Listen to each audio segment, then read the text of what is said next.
I shouldn't remember something so small this vividly, but it stuck in me like a splinter. Maybe that's why the title of this story feels truer than I'd like to admit. I had my stepbrother's attention once. Now I crave it always. It was supposed to be an ordinary afternoon. I was at the bookstore where I worked, trying to stack a new shipment of novels that smelled faintly of ink and dust. The place was quiet, save for the hum of the old ceiling fan and the faint rustle of pages from a customer tucked in the corner. My shirt clung to my back. It was a hot day, one of those where you notice every bead of sweat, every sound amplified in the heat. That's when she walked in. She had this way of carrying herself, like she didn't need to demand attention, but got it anyway. Mid-40s, hair pulled back neatly but with strands slipping free, as if even her discipline had its limits. She wore a soft linen blouse and jeans, nothing dramatic, but the confidence in her posture made it feel deliberate, sharp, like she'd chosen every thread for a reason. I glanced up from the stack I was arranging, meaning only to give her the practiced smile of someone working behind a counter. But her eyes lingered on me for a moment too long.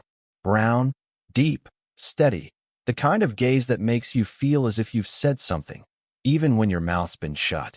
I cleared my throat, but the sound came out awkwardly loud in the hush of the store. "Can I help you find anything?" Her lips curved, half amusement, half something unreadable. "I'm just looking," she said, her voice warm but precise, like she was choosing each word with care. I nodded, stepping back, but I didn't return to my books right away. I pretended to straighten a display, watching her from the corner of my eye. She moved between shelves as if she knew exactly where she belonged, pausing now and then to tilt her head and trace a finger down a spine before sliding a book free. Every motion unhurried, deliberate. And then, without warning, one of the paperbacks slipped from her hand, tumbling to the floor with a thud.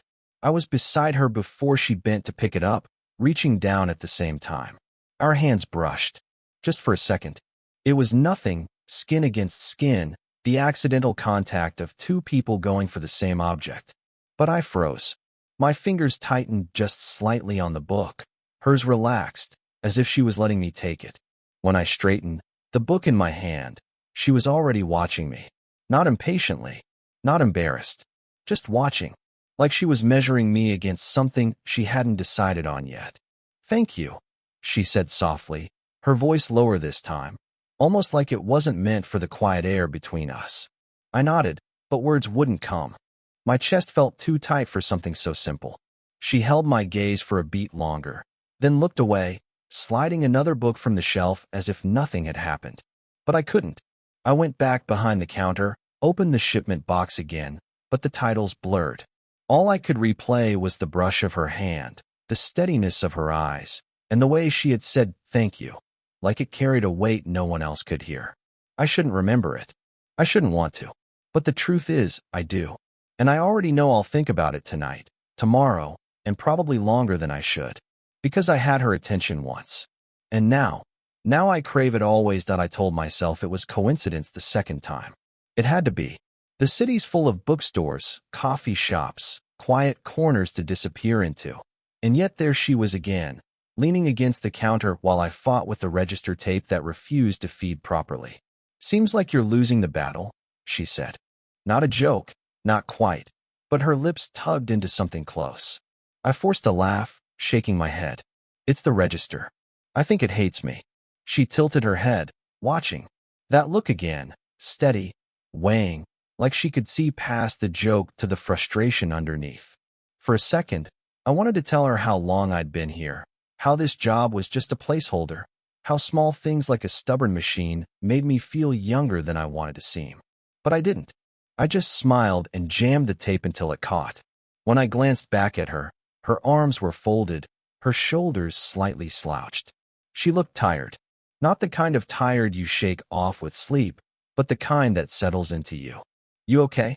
I asked before I could stop myself. Her eyes flicked up, surprised, almost startled. For a moment, I thought she'd brush it off, but instead she exhaled softly, her shoulders easing a fraction.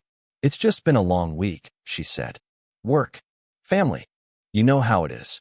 I didn't. Not in the same way, but I nodded anyway. "Yeah, I get that. There was a pause, the kind that doesn't beg to be filled. She tapped her fingers lightly against the counter, nails short, unpolished. I noticed the small tremor in her hand before she tucked it away beneath her arm. I should let you get back, she murmured, glancing toward the shelves. But she didn't move. Instead, I did. I reached for a stack of hardcovers waiting to be shelved. Actually, if you don't mind helping, I could use a second pair of hands. Her brows lifted, a quiet hesitation. And then, after the briefest beat, she nodded. All right. We worked side by side, carrying books to their places. It wasn't much, just the rhythm of sliding them onto shelves, but the space between us carried more weight than it should have.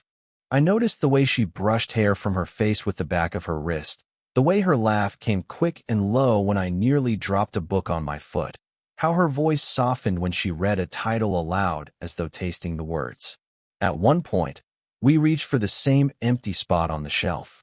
She withdrew her hand instantly, as though burned. Sorry, she said too quickly. It's fine, I murmured. But my pulse was still there, hammering, like her touch had left something behind. When the last book was placed, she stepped back, smoothing her blouse with both hands. Guarded again.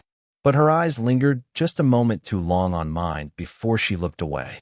And in that silence, I realized I didn't just notice her. I was being pulled, quietly, against reason, towards something I wasn't supposed to want.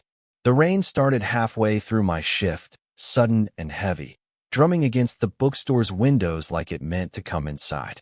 Most people had ducked out early, but she lingered, standing by the display table as if the storm had given her permission to stay.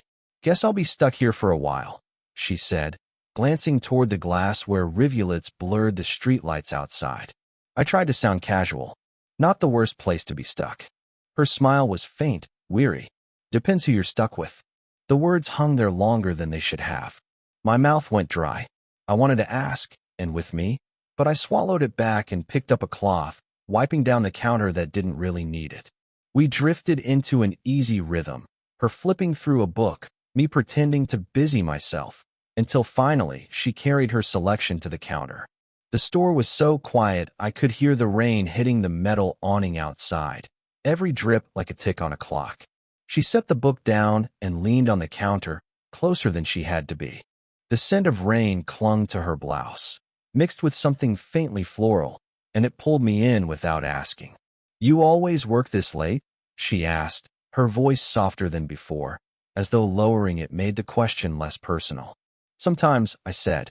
Sometimes I don't mind. Her eyes flicked to mine at that. We held the gaze for just a breath too long, long enough for something unspoken to press at the edges of the silence. Then her phone lit up on the counter. The vibration startled her, breaking the spell. A name flashed across the screen, one I didn't recognize, but the hesitation in her face told me enough. She pressed her lips together, tapped to silence the call, and turned the phone. Sorry, she said quickly, though she wasn't really apologizing to me. I nodded, pretending it didn't matter. But it did. Whoever that was, he pulled her back from the edge of something I hadn't even admitted wanting. The rain hammered harder. She shifted her weight, folding her arms. I noticed the small tremor in her fingers again, the way she clenched them into her sleeve. For a moment, I almost spoke, almost told her I noticed, that she didn't have to hold everything so tight. Instead, I just said, Do you want some tea? We've got a kettle in the back. She hesitated, then nodded once. That would be nice. I boiled water, poured it into a chipped mug, and when I handed it to her, our fingers brushed again. Neither of us pulled away right away. The contact was small, barely there, but it lingered in my chest like something much louder. Thanks, she whispered, eyes low. The rain softened, and I knew she'd leave soon.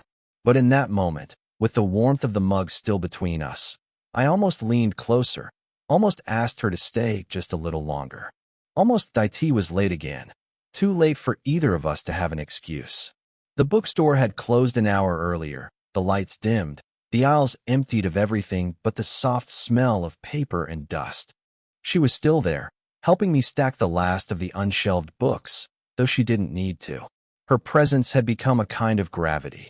I try not to name it, but it pulled at me anyway. When we finished, I sat on the counter, legs dangling, pretending to check my phone. She leaned against the opposite shelf, arms folded, her gaze somewhere distant. The silence stretched, heavy, too deliberate to be comfortable.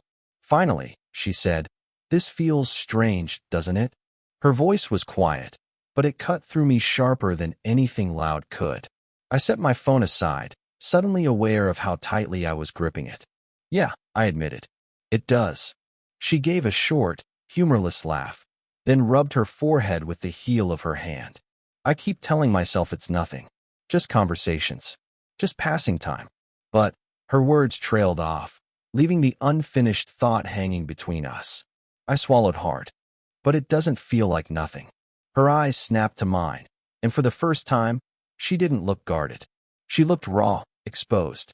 The kind of look you give when you're standing on the edge of something and you're not sure if it'll hold. "What are we doing?" she whispered. The words lodged in me. I didn't have an answer, at least not one I could say out loud. My chest tightened, every beat of my heart suddenly too loud in the quiet room. "I don't know," I said finally. My voice cracked more than I meant it to. She nodded slowly, pressing her lips together, as if the confirmation hurt more than silence would have. We sat there, not moving, just breathing in the thick air between us. Every second dragged, and yet I couldn't look away. Her hands were clenched against her arms, white at the knuckles, but her eyes stayed locked on mine. "You shouldn't," she began, then stopped, shaking her head. "You shouldn't look at me like that." I blinked, startled. "Like what?" "Like you see me." Her voice broke on the last word, so quiet I almost missed it. I didn't answer. Couldn't. Because she was right. I did see her, the tiredness in her shoulders, the strength under her restraint, the way her laugh always came a second late, as if she'd forgotten how. The silence grew unbearable. Finally, she exhaled, whispering, almost to herself, "I don't know how to carry being wanted like this." And then she looked away, leaving me with nothing but the hollow weight of her words and the echo of everything we still hadn't said. The next time I saw her, she wasn't herself. Or maybe she was, and I just hadn't noticed before. She came in later than usual, hair damp from the drizzle outside, her blouse slightly wrinkled as though she hadn't cared enough to smooth it. She carried a bag I hadn't seen before, something leather and worn. When she set it on the counter, it made a dull, heavy sound. "You don't have to stay long," I said, trying for casual. "Storm's letting up anyway." She gave me a distracted smile, but didn't move. Instead, she opened the bag, pulled out a small photo tucked into a cracked frame. She stared at it for a long time before turning it, so I could see. It was a man, maybe in his late 20s, smiling, leaning against a car, sun in his eyes. "My brother," she said quietly. I hesitated, unsure if she wanted me to speak. "He looks young." "He was," she murmured. Her finger traced the edge of the frame, though she wasn't really touching it. "Car accident. Years ago. I don't talk about him much." Her voice stayed steady, but I caught the way her throat tightened, the flicker in her eyes that looked like something breaking all over again. I didn't know what to say. The silence stretched, thick and fragile. "You remind me of him sometimes," she added suddenly, setting the frame down like it was too heavy to hold. "The way you laugh. The way you don't try too hard." I froze. The words sank in like a weight I couldn't set down. A part of me wanted to ask if that was why she kept coming back, if that was what tied her to me. But I didn't. Because underneath the confession, there was a trembling honesty I didn't want to disturb. Instead, I asked softly, "Does it hurt? Seeing me, I mean." Her eyes flicked up, sharp with surprise. For a second, I thought she might deny it. But then her shoulders slumped, and she whispered, "It hurts, and it helps." Both at once. The room felt smaller, the air heavier. I wanted to step closer, to take the frame from her hands and ease the ache I saw there, but I stayed rooted, my palms flat against the counter. She slipped the photo back into her bag, as though putting the memory away would put the feelings away too. But her hand lingered on the strap, knuckles pale, breath uneven. "I shouldn't have told you that," she said finally. "You can tell me anything," I answered before I could stop myself. My voice came out lower than I meant, almost a plea. Her eyes met mine then, tired, searching, vulnerable in a way that stripped me bare. And in that quiet, with the storm still whispering against the windows, she whispered back, "That's what scares me." After that night, we didn't talk for a while. She avoided the store, or maybe she didn't. Maybe she came when I wasn't working. Either way, the space between us grew heavy, a silence that wasn't absence, but something more complicated. When she finally returned, it was late again. The shop was nearly closed, the lamps dimmed to that soft golden glow that makes shadows seem closer. She stood in the doorway, hesitant, like she wasn't sure if she belonged here anymore. "You're here," I said, too quickly, like the words had been waiting on my tongue. She nodded, stepping inside. Her shoulders were tense, her bag clutched a little too tightly in her hand. I didn't move toward her. I just waited. For a while, she browsed the shelves without really looking. I pretended to sort receipts that didn't matter. Finally, she stopped in front of me, fingers resting lightly on the counter's edge. "I've been thinking," she said. Her voice was low, but steady. I swallowed. "About what?" She drew in a breath, let it out slowly. "About how unfair this is. To you. To me. To the lines we keep pretending exist." I leaned forward just slightly, enough that the space between us shrank. And her lips pressed together, but she didn't look away. "And I'm tired of pretending I don't feel it." The air shifted.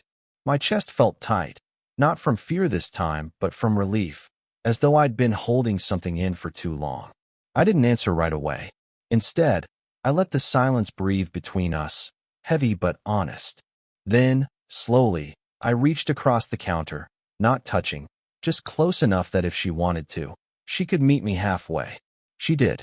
Her hand slid forward, her fingers trembling as they brushed against mine. The contact was small, nothing dramatic, just skin against skin. But it carried everything we hadn't said, everything we'd fought against. We stood like that for a long moment, the storm outside fading into a quiet drizzle, the hum of the ceiling light the only sound. "I don't know what happens next," I admitted. Her thumb moved once, just barely over my knuckle. "Neither do I." There was no declaration, no dramatic embrace. Just two people, standing in the half-light of a bookstore, letting the truth settle between them without trying to dress it up.